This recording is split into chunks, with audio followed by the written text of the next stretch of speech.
Secretary General. I greet you on this special session to commemorate 75 years of the United Nations organization.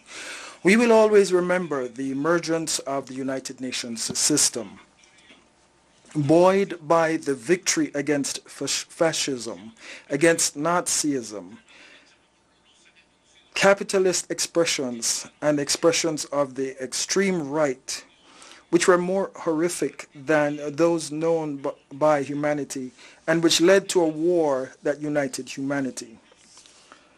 From that emerged our system, the United Nations system, and then the bipolar world, as it were, where the United Nations system developed all its capacities.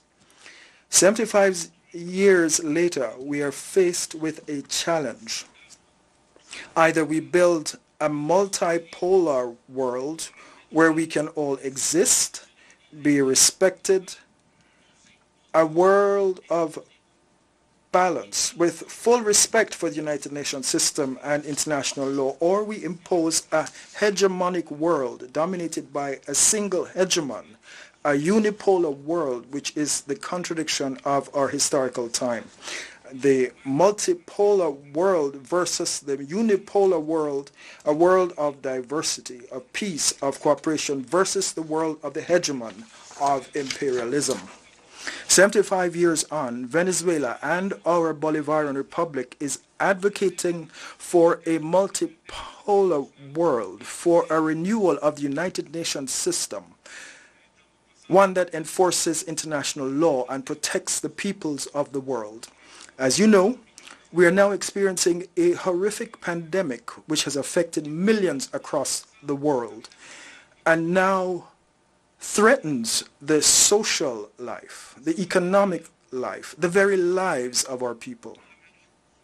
This pandemic requires greater union among humankind. And on this 75th anniversary, on this special session, we wish to reaffirm our full support to the World Health Organization, WHO, as an expression of multilateralism in a key area of lives of our peoples, which is health, especially in this pandemic when the WHO has had to endure attacks and insults. This is not the time to blame the WHO. It is time for us to unite to support it, and this is Venezuela's call. Venezuela is calling for a new world. This year, as everyone knows, we have elections in Venezuela.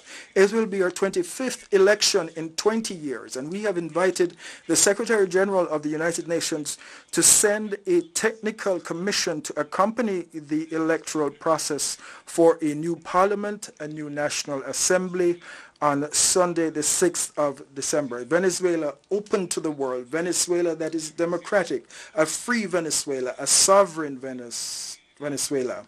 We have been victims for all these years of multiple forms of aggression, criminal and illegal sanctions, coercive measures, but our country is still standing.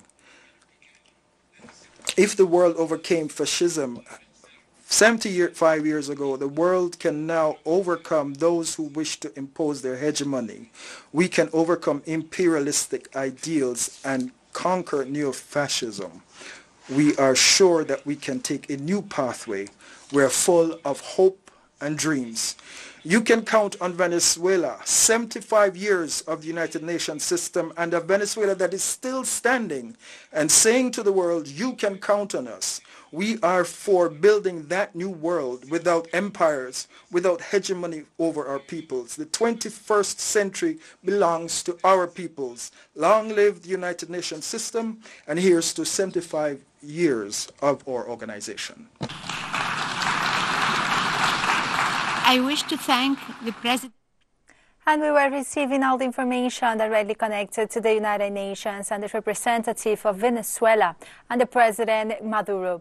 The future we want in the United Nations we need was the topic taken into account in this floor. Our collective commitment to multilateralism also.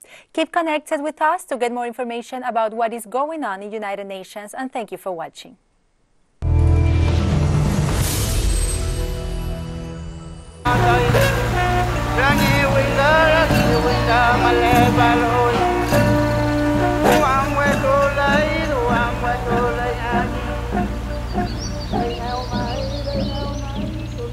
Hay un resurgir de nuestros jóvenes, nuestro huechequeché, y nuestra juventud está formulándose una pregunta muy importante, que es en ese retorno a la Mapu, a la tierra, Wiñón Tualu Tañima Pumeu, decimos volver a nuestra tierra, a la Cuifi Mapu, a los territorios antiguos nuestros.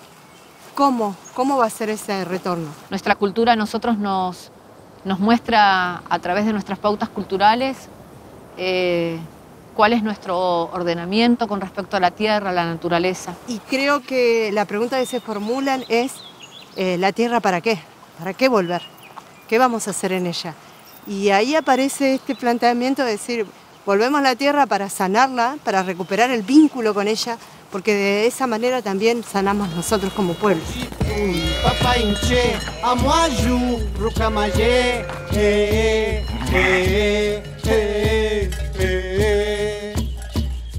Es un deber